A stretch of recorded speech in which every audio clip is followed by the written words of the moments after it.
Nationwide opinion polling for the 2016 United States presidential election.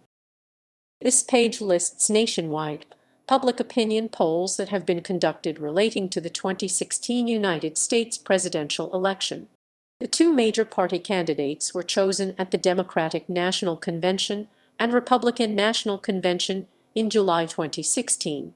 Donald Trump won the general election of Tuesday, November 8, 2016, despite losing the popular vote while winning the Electoral College. Most polls correctly predicted a popular vote victory for Clinton, but overestimated the size of her lead, with the result that Trump's Electoral College victory was a surprise to analysts. Retrospective analyses differ as to why the polls and commentators interpreting them were unable to correctly forecast the result of the election. Two daily tracking polls, the UPI/CVoter poll and the University of Southern California/Los Angeles Times poll were the only polls that often incorrectly predicted a Trump popular vote victory or showed a nearly tied election. Aggregate polls. Poll numbers verified as of November 8, 2016.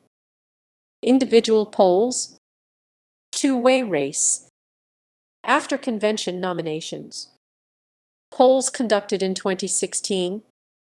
Polls conducted in 2015.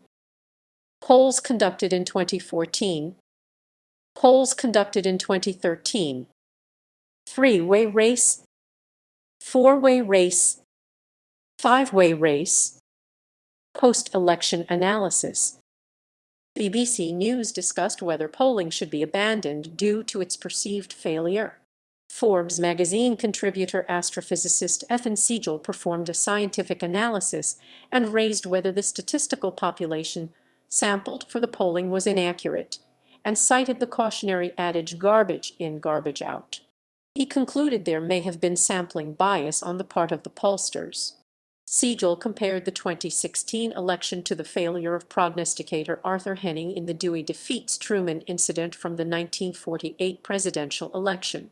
Despite all this, however, nationwide polling was not far off from the actual popular vote result, and in fact very few states had results that deviated from the margin of error in the polling average.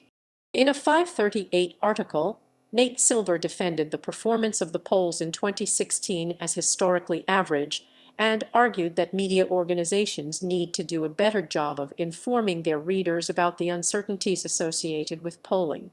A particular case was the USC/Los Angeles Times Daybreak tracking poll, which was different from other polls as it had Donald Trump in the lead more often than not. The poll's findings caused skepticism, especially from other pollsters and media outlets who have denounced it and often criticized the La Times for running it. Before the election, Nate Silver deemed as positive the fact that the poll allowed people to assign themselves a probability of voting for either candidate instead of saying they are 100% sure, saying if people are going to browbeat a pollster, let's do it to a pollster who is doing things cheaply. Some of the robopolls qualify and not one that's trying to move the ball forward. The La Times concluded after the preliminary results of the election were published that doesn't necessarily mean that a poll conducted online, the way the Daybreak poll is, necessarily will be more accurate than polls conducted by phone.